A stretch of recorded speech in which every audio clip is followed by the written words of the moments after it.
Welcome, fellow Phoenixes, to the Spiritual Phoenix Podcast, where we make a daily offering to the divine by putting our past on the pyre, searching the smoke for spirituality, turning the ashes into art, adapting isolation into connection, and manifesting mental wellness.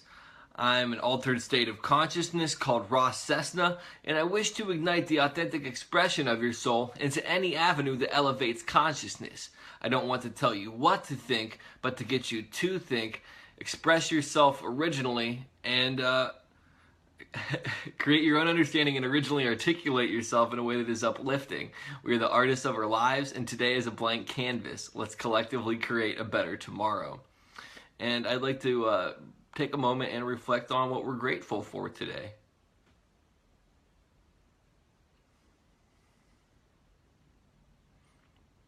Today, I'm grateful for all the altered states of consciousness that I have had. Yesterday I was thankful for my mental health and being in a good sound mind, but to actually benefit or to actually appreciate that sound mind as much as I do now, I kind of had to have those altered states, and I think that there is benefits in those altered states. A couple days ago I posted a quote by Hunter S. Thompson, and somebody said that he was deluded by drugs and that he didn't understand reality or pleasure because of drugs and his distorted perception. And I really don't think that that's necessarily true. Pleasure is subjective, and then reality, as I've proven yesterday, the common concept of reality can't be understood. Sometimes people that don't understand things better than people that think that they do.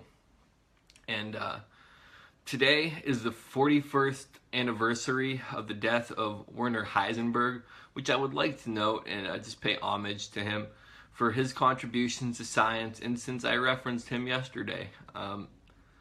And today I'd like to get into how altered states are likely to produce information that is useful to what we call reality. I think that there's this concept in the modern culture that mental illness, dreams, or drug-induced states just create a bunch of nonsense.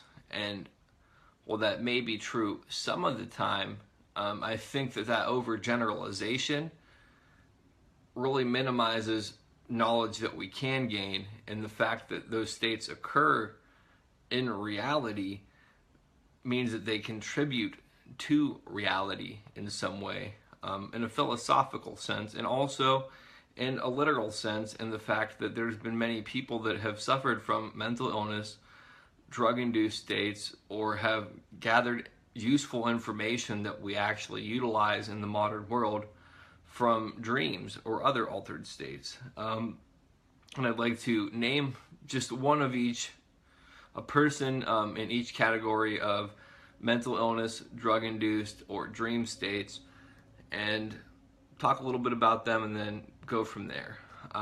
John Nash, he was a mathematician whose contributions to game theory, differential geometry, and the study of partial differential equations, and he was the character played by Russell. He was a person that was played by Russell Crowe in the movie A Beautiful Mind. His work provided insight into complex systems, and that work is used to this day.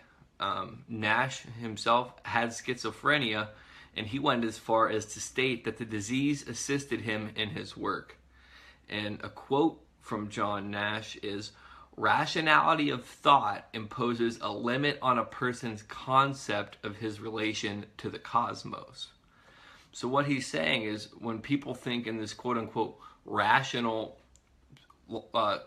mode of thinking that we have now, they actually limit their ability to understand their real relation to the cosmos. Rational thinking is somewhat of a box into the reality of what we actually exist in.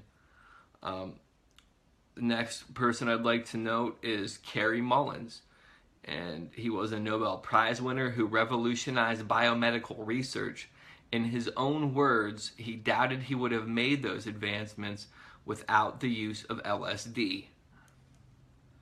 And a quote from him is, "I think I might have been stupid in some respects if it weren't for my psychedelic experiences." And again, that was said by Carrie Mullins. I'll have a link to an article that lists other famous geniuses who use drugs. One of the people in there that is debatable is a gentleman with the last name Crick, who is supposed to have came up with the double helix concept for DNA while on LSD. There's a lot of debate about that, and I feel that it's noteworthy to point it out, since that's what has come up in a little bit of research I did on this. And as far as dreams go, Rene Descartes, the man responsible for developing the bulk of scientific method, in his own words, said that the concepts he discovered, or the concepts that he used for scientific method, came from a dream. So the skeleton for modern science came from an altered state of consciousness. How ironic is that, considering they don't really view these states as valid in mainstream opinion? And a quote from Rene Descartes would be, "We do not describe the world we see the world we can describe." And that's very telling, and that coincides with what I talked about yesterday with quantum mechanics, or all those various different things. And there's going to be a link for an article about 7 great examples of scientific discoveries made in dreams. And the previous 3 people are just the tip of the iceberg in advancements made from mental illness, drug use, and dreams. There are many more. So while the common modern delusion is that a healthy brain and quote-unquote normal modes of thinking are the only way to approach and create understanding of reality and everything around us, it is historically false. These are just documented advancements of individuals, and overlooks the cultural advancements that have come from musicians, artists, authors, poets, etc., under the influence of mental illness, drugs, and dream states. How many people have made breakthroughs after they heard a song, saw some art, or read something written by someone in those states? And that question really can't be quantified or answered, but it's a valid point. If somebody had an experience and they share that experience, and that experience illuminates somebody else or sparks a creation for somebody else, that experience played a part in shaping reality. Also, those experiences occur in reality, so to say that they're not real just because science can't put them in a neat little package is erroneous, in my opinion. In my experience, the psychosis I had caused from my drug abuse was actually a factor in ending the drug abuse and the psychosis. Altered perceptions from dreams, meditation, drug use, and mental illness ultimately led me to a deeper understanding and a healthier life. Psychosis even gave me a concept for a nonprofit that I plan to develop throughout my life. And I am clean and mentally healthy today. Now let me state this. I'm not praising mental illness, drug use, or dreams as a cure for all that ails us, or the key to absolute reality. I have suffered from the effects of drug abuse and mental illness. They can be just as detrimental in my experience as rigidly believing that only certain glorified states of consciousness can be beneficial. The obsession of quote-unquote non-reality is equally as damaging as the obsession of quote-unquote reality. The desire for everything to have logical explanation is just as damaging as the desire for everything to have no logical explanation. Altered states have limits to their benefits, just like science. Science can't explain everything. It is limited by the limits of humanity. It is historically wrong often, and as they are fond of saying, correlation doesn't equal causation. So just because these sometimes disorganized mental states that have chemical precursors can't be reliably used to create what they deem as useful data or replicate predictable results, that doesn't negate the importance or validity of them by a long shot. Science and academia can argue people believe certain things because of lack of intelligence and understanding.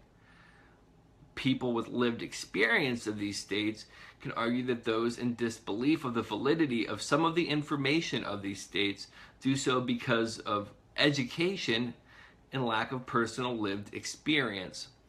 And that goes into the concept that you can't teach somebody something if they think that they know everything. That's a fundamental concept. There's like a Zen story about that, where a man goes to a Zen teacher, and the teacher is pouring his teacup, and he overflows the teacup.